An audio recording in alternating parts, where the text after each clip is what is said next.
Nako, breaking news. Malapit na pong mawalang pagka-BP ni Sara Duterte. Hindi alam ng karamihan ito, no?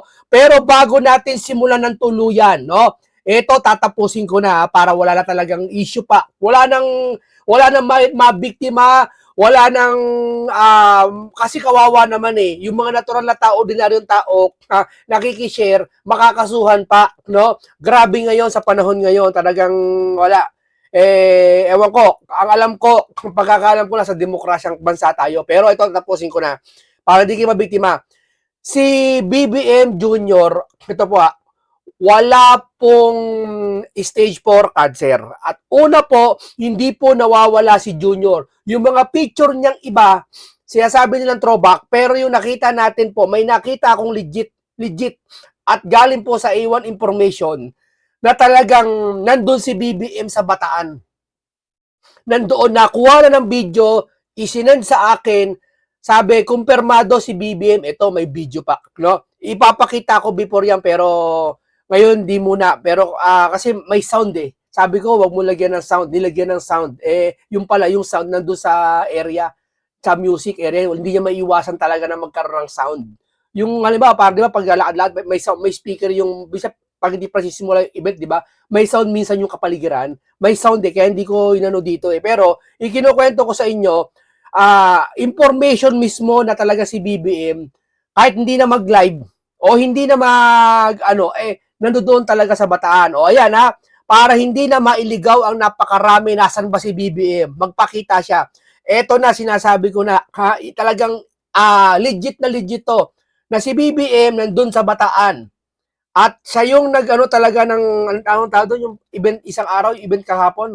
Ayun, Kagitingan ba yun? No? Nandoon siya talaga at binidyohan, sinend pa sa akin. At talaga, sir, kumpirmado, andito po uh, si President. O, kaya, inahatid ko sa inyo ang balita na huwag tigilan nyo na kasi mapapahamak lang kayo. Ha? Sabi ko nga sa inyo, bahala kayo. Ipaniwalaan nyo pa rin. Masakit man sa damdamin nyo na hindi nyo gustong marinig o marinig yung gusto nyo. Pero ang sinasabi ko sa inyo, nandyan si BBM hindi nawawala. At wala pong sakit na stage 4 o anumang cancer na sakit na malubha. Yan ang ano nyo, tatandaan nyo. Bakit kailangan natin sabihin ng katotohanan? Bakit? Ito ang maganda.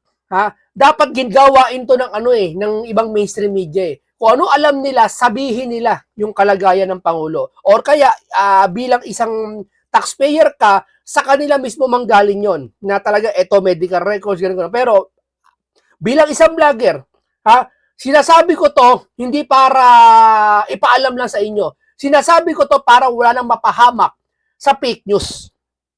Itigil nyo na yung kakakasabi nyo na may cancer si BBM. Itigil nyo na yung kasasabi nyo na wala si BBM, kailangan magpakita muna, mag-live muna. Hindi, kumpirmado na nandyan si BBM. Tapos na yung issue na yan. Kalimutan na natin yan. Kumpirmado na walang sakit si BBM, walang cancer si BBM. Normal si BBM, malakas si BBM. Totoo yan. Ayaw nyo mamarinig yan sa mga galit kay BBM, pero yan ang katotohanan. Ngayon, anong ibig ko sabihin? Pumokus tayo sa issue ngayon. Ano ba issue ngayon? Unang-una, yung flood control issue. Pangalawa, yung oil crisis. Pangatlo, yung side-side na lang yan, yung impeachment ni Sara Duterte. Di ba? Yan tatlong issue pinag-uusapan niya malalaki. Ang unang pinakamalaki sa lahat yung flood control eh. Yung mga pag-deliver allegedly ng mga mali-mali tambag. Di ba? Yan ang pag-uusapan natin. Huwag na kayong sumausaw sa mga fake news o sa mga share kayo dahil ito na mismo. Ako na mismo nagsasabi sa inyo pagkatiwalaan nyo na talagang, sabi niya, transparency, a better democracy. Ayan o. Yeah, transparency, a better democracy. Diba? Ayan yung sinamahan nating rally noon. At hanggang ngayon, nanindigan tayo na mangingibabaw to. No? Na malaya tayo nasa demokrasyong bansa tayo for better democracy. Diba? O ngayon, final na to. Huwag kayong maniniwala na may kahit anong galing ng vlogger na yan. Kung ano man galing, nasabi niya galing sa pinakamatinding, nasa room 304 daw yung pasyente, di ganito. Wala po. Ako nagko-confirm po sa inyo, wala. Hindi po totoo yun. Hindi po totoo. Ha? Si BBM, malakas po. Walang stage 4 cancer at higit sa lahat, nandoon sa Bataan dumalo at sabi malusog. Hindi ko papakita, pero sa susunod papakita ko at tatanggalin ko yung sound niya. No, pero yung voice over niya, hindi niyo maririnig. Pero papakita ko lang sa inyo yung video. Sa ngayon kasi ini-edit pa eh. Yung ano, yung may sound kasi kaya ayoko eh. O ngayon magsimula na tayo. Ito po si Tatay, nakakatawa lang ako. Isingit ko lang to ah. Natatawa ako dito, sabi niya, malapit na ilang araw na lang mawawala na si Sara sa pagka-VP Vice President.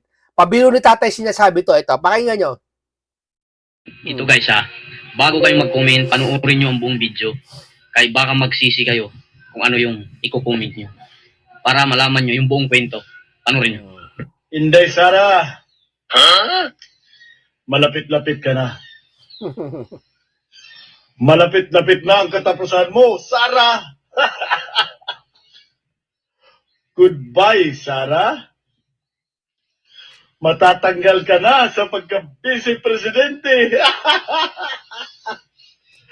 Kasi ikaw na ang uupong presidente. Ang lakas mong kasar eh. Hindi, naisingit ko lang yan.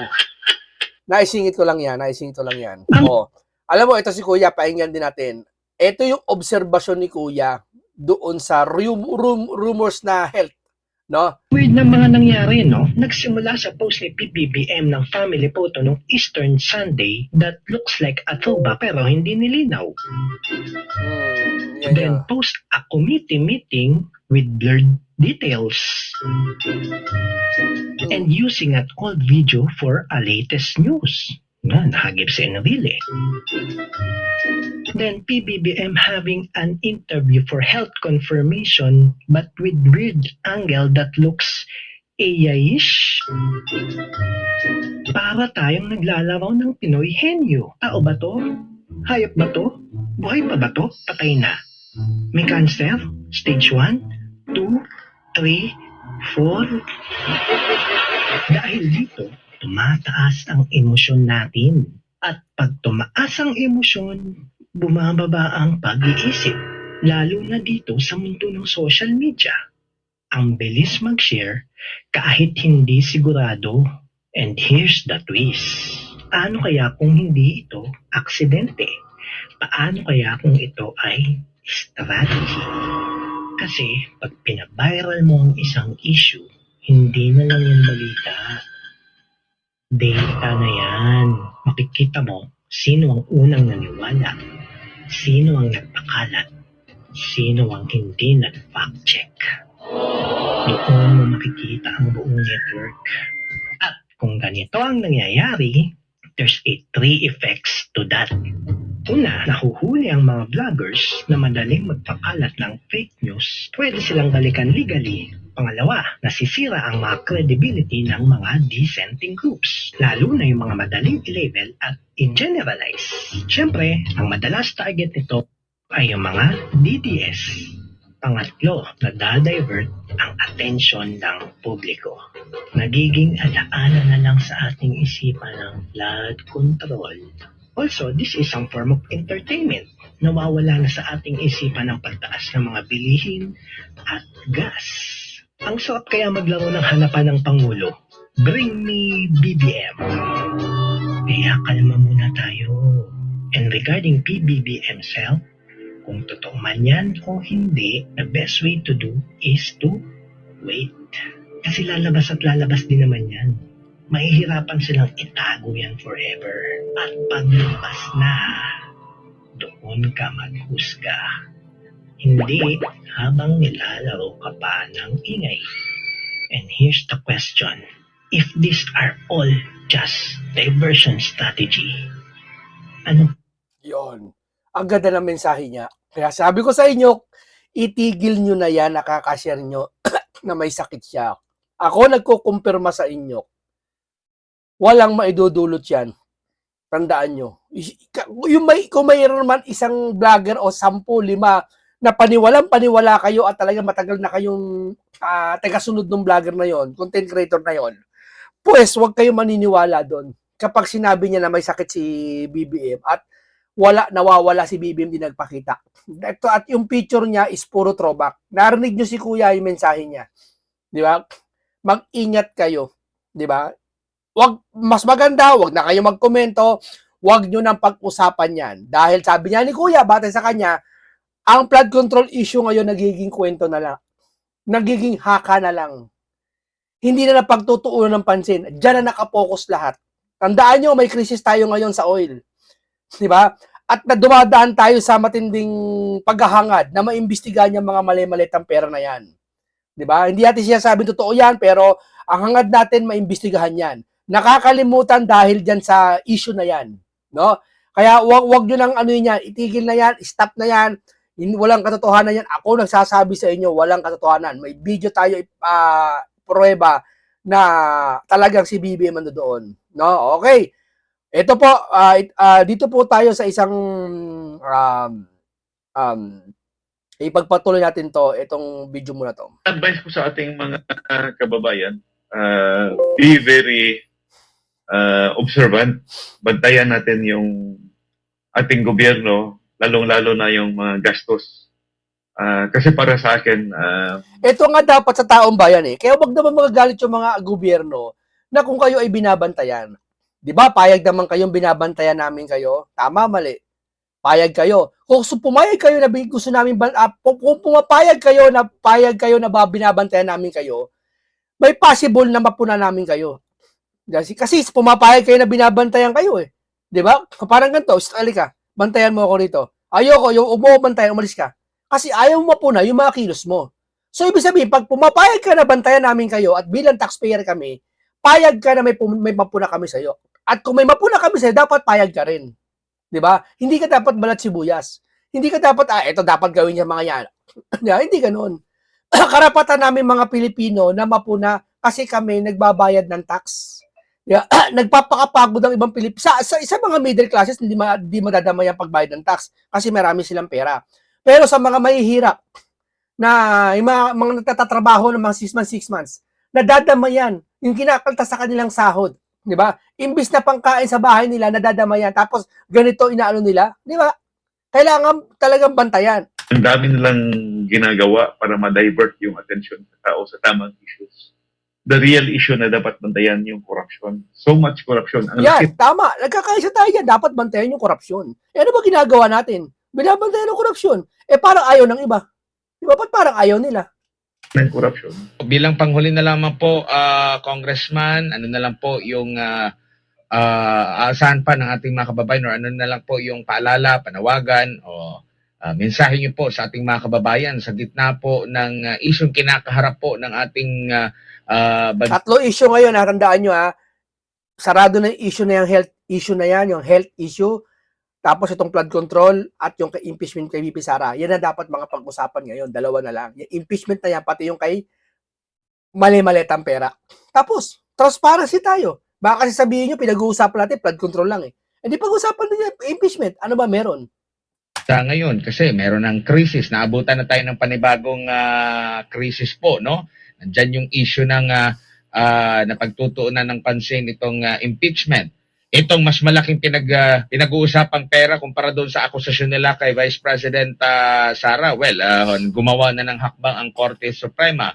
Pero still, ang punot dulo din po nito yung pamumuhay ng ating mga kababayan po na apektado doon sa nababanggit niyo po na maling pagbabudget, na wala sa landas, na nadagdagan pa dito sa issue ng korupsyon, dito po sa krisis na kinakaharap ngayon. Congressman. Well, advice ko sa ating mga kababayan, be very observant. Bantayan natin yung ating gobyerno, lalong-lalo na yung mga gastos. Kasi para sa akin, ang dami nilang ginagawa para ma-divert yung attention sa tao sa tamang issues. The real issue na dapat bantayan yung corruption. So much corruption. Ang laki ng corruption. Dina-divert nila sa issue sa mga investigations sa impeachment. Ang totoong pinakamali, itong trillion peso flood control na hanggang ngayon wala pang nakukulong. Hanggang ngayon wala pang klaro na investigation na lumalabas. preoccupied yung lower house sa ibang mga bagay-bagay. Na dapat naman sana, yung unahin natin, itong nakakatakot-takot na epekto nung graft and corruption, which really affected our 2025 growth rates. Yung first quarter ng 2024 apektado. Then, second, na double whammy tayo, natatamaan itong crisis sa Iran. So, I advise to our people to be more active in public affairs. Let us pray for more resilience, for more strength na ma-overcome natin ito. So, at sana magising naman yung ating mga policymakers na magtutok sa tamang problema. Hindi solusyon itong ginagawa na impeachment. Yun. Ito yung takot kasi Ito, pahinga naman natin dito kay attorney itong tungkol sa impeachment. hindi sila, takot sila na lumaban ng patas. Takot sila lumaban ng patas sa impeachment, takot sila lumaban ng patas sa eleksyon. Kaya nila ginagawa ito. Attorney, magandang umaga. Si Anmar. Kasi ganito ngayon, sana man lang, kung gusto nyo si Sara matalo, talo niyo sa eleksyon. Ganun lang yun. Kung ayaw nyo kay Junior, tapusin nyo termino ni Junior. Dito yan. Tapusin nyo ang termino ni Junior. Yun lang yun. Kung gusto nyo talaga mawala si Junior, tapusin nyo na lang ang termino. Yun lang yun. Kasi gusto natin na si Sara manalo di ba? O edi tapusin natin yung termino ni Junior sa 2028. Di ba? Kung mahihintay mo yung pagkapanalo ni Sara, naniniwala ka, edi dapat hintay mo rin yung side ng isa. Di ba? Para walang away, di ba? Kaso may ayaw Alam mo, ito nagpapagulo Mga loyalista, ito nagpapagulo sa atin. Hindi naman talaga ang DDS nagpapagulo sa inyo Totoo lang. Ang DDS sumasagot lang sa mga sa mga batikos nyo sa isa't isa. Nagsasagutan lang kayo Alam mo sino nagpapagulo sa inyo? Yung ibang pinklawan. Yan ang tumatry. Matagal. Huwag kayong titiwala kayo dyan. Maniwala kayo, kakalusin kayo niyan. Unti-unti kayong kakalusin yan. Maniwala kayo. Oo. Akala nyo ganyan.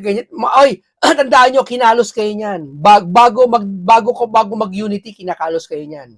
Ngayon, nagpatagong kinakalos kayo niyan. Sa anong paraan? Ginagamit yung ibang DDS para pag-awayin kayo. Oo. Para pag nag-away-away kayo, sila ang lamang. Oo.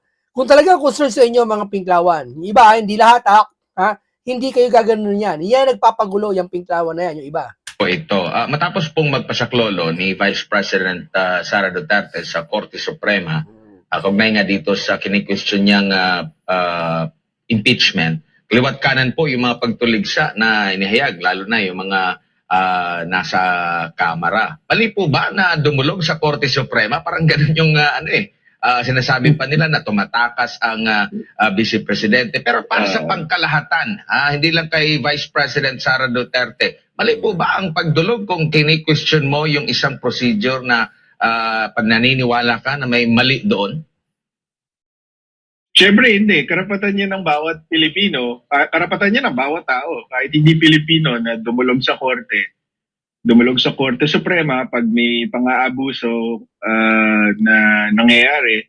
In fact, yung mga tumutulog sa kanya, madalas nga tumakbo yun sa Supreme Court, 'di ba? Na mag-file ng kung ano-anong petisyon.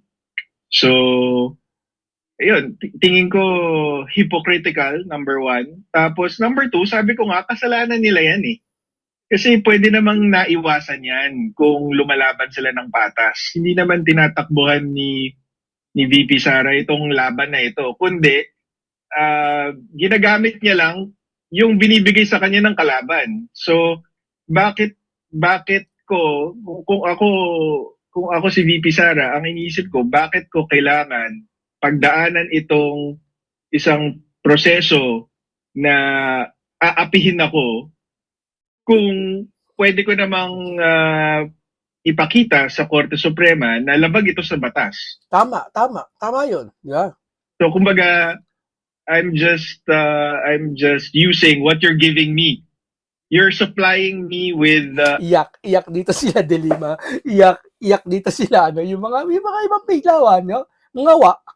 ammunition to defeat you. Wala pa akong ginagawa, talo ka na. Oo. Kasi inaabuso mo yung proseso. Ibig sabihin, para sa akin, di ba, sila yung takot kasi hindi sila, takot sila na lumaban ng patas. Takot sila lumaban ng patas sa impeachment, takot sila lumaban ng patas sa eleksyon. Kaya nila ginagawa ito. At itong maaring magiging desisyon, hakbang na ito ng pangalawang Pangulo at ang magiging desisyon ng Korte Suprema, hindi po ba makakatulong din po ito sa Kamara? Lalo na doon sa pag-formulate nila sa hinaharap po merong desisyon niya itong Korte Suprema, kaugnay sa magiging rules of procedure nila sa impeachment na dapat din ayon sa Constitution, Attorney? Si Senator Marcoleta na nagsasabi na karaan, kaya nga binasura yan sa Senado eh. Di ba? Unconstitutional. Yeah. Ngayon, yung Supreme Court, pati ba naman yan, pagkakamali ng DDS, hindi ganyan utak ng mga yan. Tandaan nyo. Yung mga yan talaga, talagang, wala kayo paniniwalaan, pati Korte Suprema, di natin paniniwalaan. Ano pa, pag di kayo naniwala dyan, what if pa kaya? Sino paniniwala natin? Di ba? Yung mga yan, hindi yan bias yung mga yan. Di ba? Ano yan, talagang patas yan. Di ba? Si Senator Marcoleta nagsabi, di ba, unconstitutional. Dapat nga nung nung binasura na nung Supreme Court yung unang impeachment, ginamit nila yung pagkakataon na yun na ayusin yung rules nila. At yun nga, siguraduhin na walang masasabi kung sino man ang subject ng impeachment doon sa proseso. Pero yun nga sinasayang na nila yung oras natin dito sa impeachment na to dahil wala kang ebidensya bukod pa doon sa mas marami tayong problemang kinakaharap. Sana yun ang sinusolusyonan nila. 'Di ba? Pero ginamit pa nilang rason yung Supreme Court decision daw nung nakaraan na binibigyan daw nila ng due process si VP Sara, pero klaro naman na walang due process na nangyayari dito. Sabi ni Congresswoman Luis Tro noon that they will be fair, they will not prejudge, pero doon sa first hearing, anong nakita natin? Bago pa magsimula yung hearing, si Congresswoman Laila De Lima, si Congressman Chel Jokno, tsaka si Congressman Percy, merong hawak na Mary Grace Piatos. So anong klaseng fair and not prejudged proceedings ang aasahan mo sa ganong klaseng mga miyembro ng Committee on Justice? Di ba may hawak-hawak pa sila Mary Grace Piatos, di ba? Di ba? Ano aasahan mo sa mga yan, di ba? Pahiya kayo ngayon. Pahiya ka ngayon, Junel. Tsaka para pang yung nilalagyan ng kulay na nagpasaklolo daw sa SC, baka inakala na Saras Court ang Korte Suprema, na sabi nyo nga po, sila nga rin dumudulog din sa Korte Suprema. Biruin mo, Saras Court, ganunin mo yung Supreme Court. Yari kayo. Di ba? Meron po mga... Dapat yan, di pinalalagpas yung mga ganyan eh. Itong si School Bukol, di ba nakaraan? Dapat to, di pinalagpas ng SC to eh. Kapal ng pagmumukha niyan eh. Yung matandang yan eh. Kapal ng pagmumukha ng School Bukol na yan. Yan ang dahilan kung bakit hindi umuusad ang investigasyon ngayon. Ulitin natin ha. Hindi tayo ng fake news ha. Alam mo, iwas tayo ngayon. Maigpit ngayon. Maigpit ngayon. Dapat maging tuso ha. Maging tusok. Hindi ko sasabi totoo ang 18 Marines ha. Hindi ko sasabi totoo. Ang sa akin lang, imbestigahan nyo. Para malaman natin ang totoo. Magkaiba yun. Pag-question din, Attorney. Hindi, para sa akin, inisip ko, alam ko, Admar, tatanungin mo yan pero iniisip ko ano isasagot natin doon. Pero hindi kasi, it doesn't deserve a comment yung Saras Court. Diba? Napakababaw na komento galing sa isang mambabatas. Alam naman niya na karapatan ng bawat tao na dumulog sa Korte Suprema. Ang dapat iniisip nila is bakit siya nag-file, 'di ba? Harapin na lang nila yung reklamo. Yun ang dapat dito. Yari ka Harapin na lang ngayon. nila Yari yung ka ngayon, Junel. reklamo kasi kung nasa tama sila, edi papanigan sila ng Korte Suprema. Ganun lang kasimple 'yon. Pero yun nga sa akin, kung pinaghandaan nila itong mabuti, gusto talaga nilang tuluyan si VP Sara, ayaw nilang tumakbo siya sa 2028. Sana pinaghandaan na lang nila ng mabuti. Pero ang problema kasi, dyan sa mga kalaban sa politika ni VP Sara, kahit sila, hindi sila, ang pananaw ko dyan is, kahit sila, may sarili-sarili silang agenda, they don't trust each other also. So, naalala ko si Kiko Aquino D, nag-file siya agad ng ng impeachment complaint bago pa man maubos yung 1-year period. Tapos nung in-interview siya, sabi niya kasi baka maunahan kami. Atat na atat eh.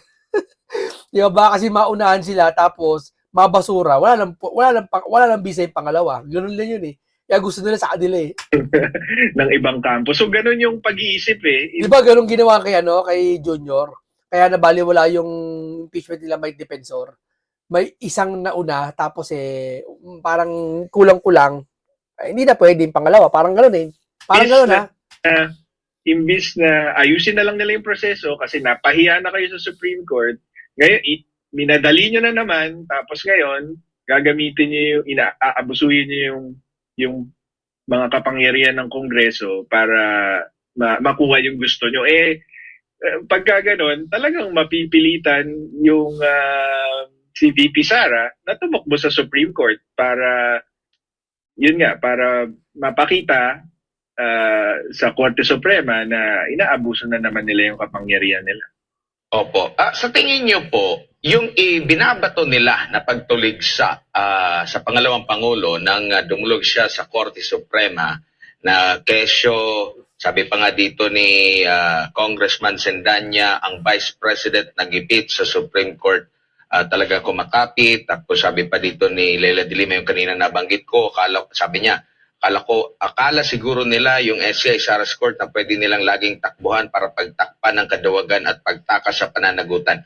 At iba pang mga pagtuligsa. Kabaliktaran po ang talagang senaryo. Sila talaga yung parang natatakot nang dumulog kasi nga alam nila na may mali silang nagawa. Maring ganyan ba? At hindi ang pangalawang Pangulo po ang yun nga, yung kanilang mga ipinupuna dito sa pangalawang Pangulo. At saka may history Admar, may history. Yung Supreme Court na mismo nagsabi na inabuso nila yung proseso doon sa unang impeachment. Alam mo kasi yan, pag inabuso mo yan sa susunod, namarkahan ka na eh. Kayo-kayo pa rin yun eh. Tapos ngayon, mas mabuti pa ngayon ulan. Marami-rami pang congressman nakisama doon eh. Mas kapanipaniwala yun. Ngayon, hindi na. Nagbibitawan na yung mga congressman. O, sa tingin mo, lulusot pa yan? Hindi na. Hindi na. So, yung mga... Tarantish na kayo. Natataranta na kayo ngayon. Kung anong gagawin nila. Di ba? Taranta na kayo ngayon. Ano na yan? Fight or flight response na yan. No, hindi na kaya ng psychology yan. Yan takot nyo. Hindi na kaya ng psychology yan. Maniwala kayo sa akin. Bangungot yan na... Isang bangungot yan na hindi nyo kayo magising-gising. Kumakapit sa Supreme Court, nasa tama si VP Sara eh. Ang Supreme Court na mismo nagsabi na tama siya. Tatakbo ba naman si Sara sa Supreme Court kung hindi siya tama sa kanyang ginagawa? Sige nga. Mali ang Kongreso. So, yun ang dapat kutyain yung mga kongresista na napagalitan na nga, tuloy-tuloy lang ang pang-aabuso sa proseso. Now ngayon, doon sa unang yung mga petitioner na kumu-question dito sa impeachment ng pangalawang Pangulo led by Attorney Israelito Torion, meron pong naging komento si Congressman Terry Redondito na hindi daw papanigan dahil wala daw legal personality. Pero dito ba sa naging hakbang ngayon ng Korte Suprema sa tingin ninyo? Kasi kinonsolidate yung reklamo ng ni Attorney Israelito Torion and Vice President Sara Duterte. Ibig sabihin kinikilala nito and yung una pa palang yung unang pag-question din sa impeachment, tinanggap din ng Korte Suprema yung petition, attorney. Tingin ko papayagan din yung petition. Kumbaga, i-entertain ng Supreme Court itong petition ni Attorney Torion kasi although wala siyang personal na standing, case of national interest. So as a taxpayer, may karapatan kang questionin tong hakbang ng Tama. Kongreso. So nung unang impeachment, ang sa pagkakatanda ko, ito nga si Attorney Torion ay nag-file din ng petition at in-entertain naman. So tingin ko pati dito entertain din. Okay, dito. Ang ganito lang po mga tayo, no? Bilang pangwakas po, paalala lang democracy. Nasa demokrasyang bansa tayo, Tandaan nyo. Malaya tayo magsalita ng kanyang opinion. Huwag lang tayo magbabanta sa mga politiko, sa mga individual. Huwag lang tayo magagawa ng fake news. Magpapakala tayo na may sakit si ganito, may sakit si ganito, malapit na magurugor si ganito. Malapit, maliban na lang kung sinabi ito ng isang individual at kinontent natin dito at ipinack-check natin. Malinaw para sa mga nanonood ng mga otoridad sa atin, ako nagsasabi sa inyo, taga-fact check po dito, itong channel na to, taga-fact check po, at taga-commentary po tayo dito. Nasa demokrasyang bansa ho tayo, kailangan, tama ho yung ginagawa ng mga otoridad. Tama ho yun. Nagpapakalat ng fake news yan, hulihin. Pabor tayo dyan, di ba? Yung mga nagsishare ng fake news, hulihin. Pero may klaseng pag-share ang ginasabi. Katulad ko, nagsishare ako ng fake news, hindi para sakyan, kundi para i-fact check. Yung ba fake news pa rin ako pag sinare ko? At hindi na para i-fact check, para magbigay ng komento kung ano ang dapat gawin. Yung ba kasama pa rin ba tayo doon sa mapaparusahan? Di ba? Kapag nag-share natin yung fake news at tayo nag-komentary doon, at di naman natin sinakyan yun, at tinututulan natin yun. Kaya nga sabi natin, bilang pangwakas natin, itigil nyo na yan, kakashare nyo at paniniwala nyo sa mga iba na may sakit itong si Junior at wala si Junior dahil legit po talaga nandiyan po siya. Kasi damage sa inyo yan. Kayo rin. Di ba? Huwag kayo maniwala. Nakapokus tayo ngayon dito sa issue ng bansang Pilipinas na kung saan kailangan tayo malutas to para lahat tayo sabay-sabay makinabang. Di ho ba? Yan lang po. Maraming salamat po sa inyo. Hanggang dito lang po. Paalam sa inyong lahat.